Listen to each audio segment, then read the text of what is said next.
Merci de rester fidèles au programme de ORTM2. Mesdames et messieurs, bonsoir et bienvenue. Le baccalauréat malien session de juin 2025 aura lieu le lundi prochain. À quelques jours de l'examen, les académies d'enseignement sont à pied d'œuvre pour le bon déroulement des épreuves.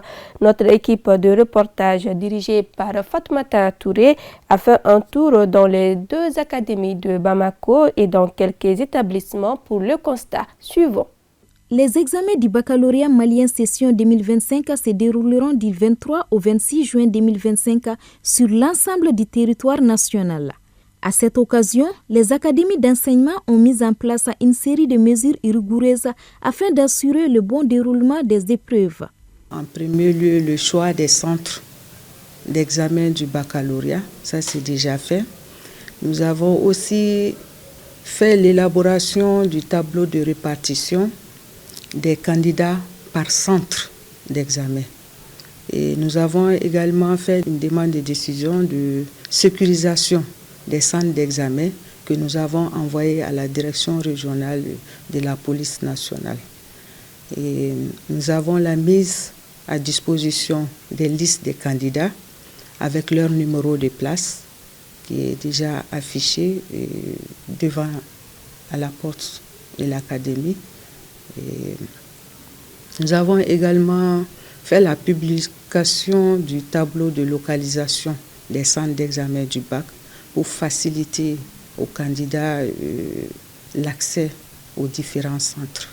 En plus des sensibilisations que nous faisons à l'endroit des candidats et contre la fraude aux examens.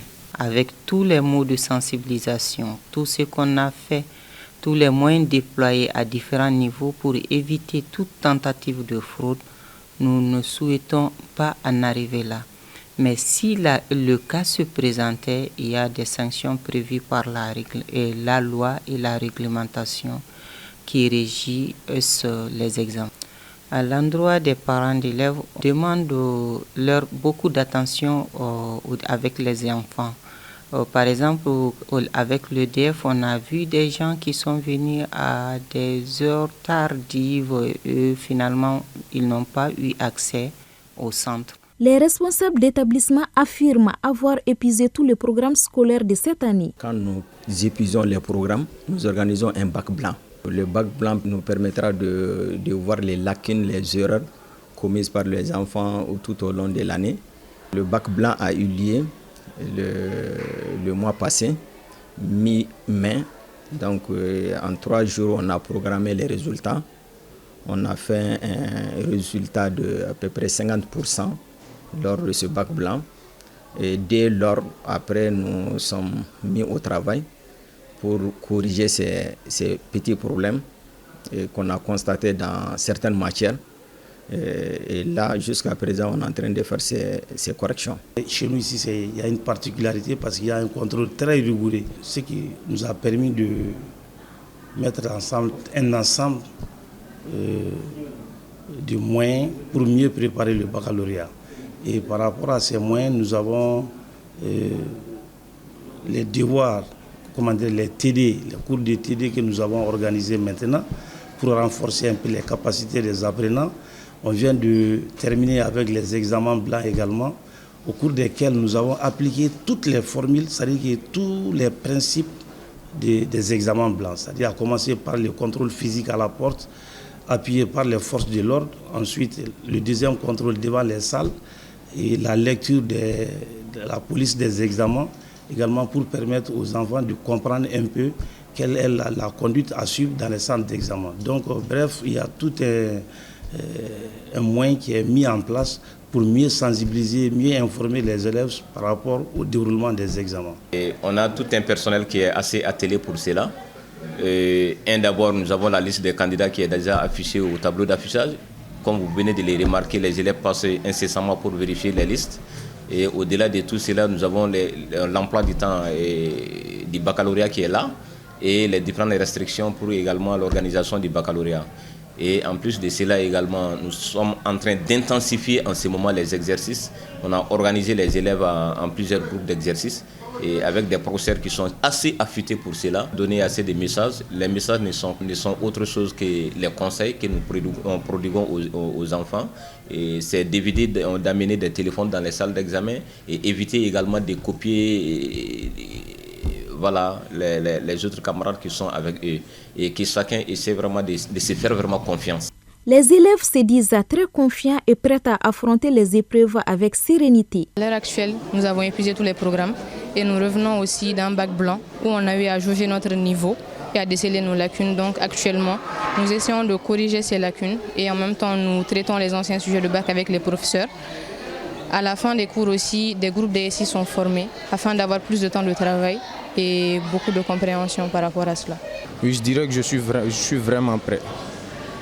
Bon, pour tous mes camarades, je suggère de continuer les révisions, d'augmenter les heures de travail afin d'augmenter nos chances d'avoir le baccalauréat, car cette année doit être notre année. Le ministère de l'Éducation nationale s'assure que cet examen reste une étape clé et fiable du parcours scolaire.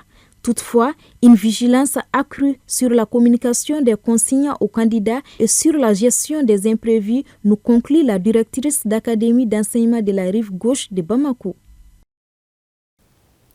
L'Association pour la protection de l'environnement et la sécurité humaine a organisé hier jeudi 19 juin une rencontre de sensibilisation sur la santé mentale. C'était autour du thème État de la santé mentale des jeunes cas des établissements scolaires de Bamako.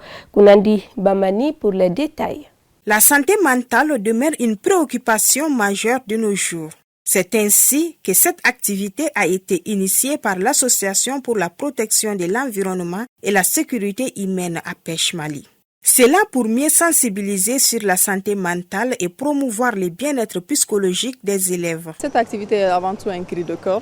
Nous avons tous été témoins de cela quelques mois de la jeune fille malheureusement qui s'est suicidée dans leur établissement scolaire. Donc on a vraiment tenu nécessaire d'organiser cette conférence pour sensibiliser les élèves, pour leur donner des outils concrets pour gérer leur santé mentale et aussi gérer leur stress, surtout dû aux pressions scolaires. L'objectif est recherché, c'est vraiment d'apaiser les apprenants, de les introduire dans le mécanisme de la santé mentale, de leur donner les outils concrets pour mieux gérer leur vie. Première du genre, cette sensibilisation sur la santé mentale est une aubaine pour les élèves du lycée Lanterne de Sogoninko, au dire du responsable personnel du lycée. Il y a beaucoup d'élèves qui essayent de s'adapter, qui veulent s'en sortir et ça va les motiver à voir qu'il y a des gens qui tiennent compte de leurs problèmes. Et ça va les pousser à amener une autre façon de voir la vie familiale. Je sais que c'est la fin de l'année, mais ça vient de nous donner des idées, Inch'Allah. Et l'année prochaine, on essaiera de faire ça dès le début de l'année et préparer des coachings pour nos élèves, les assister pour qu'il n'y ait pas de problème au cours de l'année. Et surtout, on remercie l'association qui a eu l'idée. Vu l'importance du sujet, les élèves ont montré leur intérêt pour le débat. Quant aux organisateurs, ils promettent la continuité sur d'autres établissements scolaires. Et sur un tout autre sujet, l'occupation anarchique des voies publiques ici à Bamako complique la circulation et menace la sécurité des usagers. Dans plusieurs quartiers de la capitale, la situation devient intenable pour les riverains qui dénoncent ce calvaire. Face à ces phénomènes, les autorités locales multiplient les actions pour dégager les espaces illégalement occupés et restaurer l'ordre. Les détails dans ce dossier signé Amadou Diallo, Amadou Loubekone, Fousseni Morba et Mama Traoré. L'occupation anarchique des voies publiques pose un réel problème à Bamako et demeure un véritable casse-tête pour les usagers de la route. Sur les artères de la capitale, certains espaces sont occupés, ce qui crée un facteur d'insécurité routière et limite la mobilité urbaine adéquate. Nous sommes à Kalabankroa, en commune 5 du district de Bamako, dans la rue 353. L'occupation de cette voie constitue un calvaire pour les habitants du quartier. Vraiment, cette voie, quand on l'a aménagée, vraiment c'était une opportunité, une aubaine pour nous, qui venons chaque soir faire le footing ici. Mais malheureusement, à notre grande surprise, on s'est rendu compte qu'au niveau de plusieurs passages, une occupation anarchique des véhicules. Il y a même des gros porteurs. Il y a aussi les véhicules en stationnement illégal. Et il y a même aussi des gens, des matériaux de construction, ils viennent les déverser. Souvent pour passer, il faut descendre sur le goudron. Et tout le monde sait que par rapport à cette situation, il y a vraiment un danger. Les véhicules qui roulent à toute allure. Donc vraiment, c'est une situation qui nous gêne énormément aujourd'hui. La commune 5, à l'instar des autres communes de Bamako, se trouve être occupée de façon illicite, malgré les efforts. Alors, nous sommes aussi dans le développement participatif depuis qu'on est là. Ce qui fait qu'au niveau de chaque quartier, il y a ce qu'on appelle le comité de développement du quartier. Ceci à travers les chefs de quartier pour faire face à l'occupation illicite des voies. Pour combattre ce phénomène, la mairie du district de Bamako, à travers son service de développement urbain, œuvre activement à dégager certaines voies publiques de la capitale. Ces mesures, initiées par la délégation spéciale, s'inscrivent dans une dynamique visant à améliorer la fluidité de la circulation et à assainir la ville de Bamako. Nous avons souhaité d'entreprendre d'abord la sensibilisation des commerçants ambulants qui se trouvent sur le domaine public. Nos équipes font des rafles.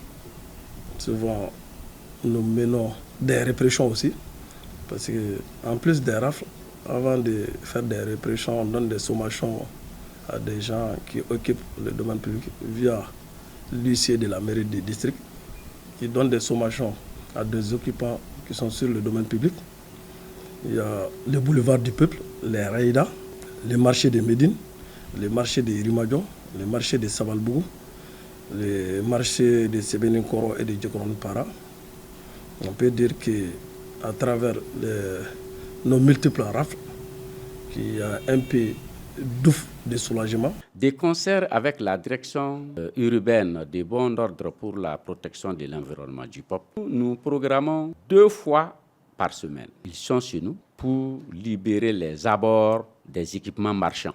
Les marchés. Nous sommes dans cette dynamique d'il y a bientôt 1 année. Il y a un citoyen, un philanthrope, qui a saisi la mairie et nous a proposé l'aménagement de sa rue, laquelle se trouve aussi occupée de façon illicite. Alors les occupants ont été convoqués, il leur a été adressé un avis de déguerpissement. Il fallait passer, leur donner le dernier avertissement. Nous, en tant qu'autorité communale, nous n'avons pas les moyens de faire face à toutes nos rues. Si un citoyen s'engage à en aménager une, alors notre rôle, notre responsabilité quand même est de lui laisser le terrain vierge. L'occupation illicite de ces espaces fait désormais l'objet de sanctions encadrées par un nouveau dispositif légal. Sans autorisation, ça devient une infraction. Et en ce moment, l'autorité en charge de l'espace public peut être amenée à poursuivre les occupants irréguliers. Actuellement, nous avons un nouveau code qui a été publié courant décembre passé. C'est le code actuel qui fixe les amendes dans la fourchette de 50 000 à 100 000 francs. Parce que, en fait, ces contraventions sont classées en 3 types. Donc, la première contravention, c'est moins de 50 000. La deuxième se situe dans la fourchette de 50 000 à 75 000. Donc, la troisième contravention ne dépasse pas les 100 000. 100 000 francs, c'est le plafond. En résumé, l'application de ces nouvelles sanctions représente un tournant dans la gestion de l'espace public. Néanmoins, sans un soutien social et des solutions concrètes pour les occupants, il y a un fort risque que ces efforts ne soient pas durables. Il est donc indispensable que tous les acteurs à tous les niveaux prennent conscience de la situation afin de freiner ce phénomène. C'est ce qu'il fallait retenir de cette édition. Grand merci à vous de nous avoir suivis. Très bonne suite de nos programmes et bon week-end.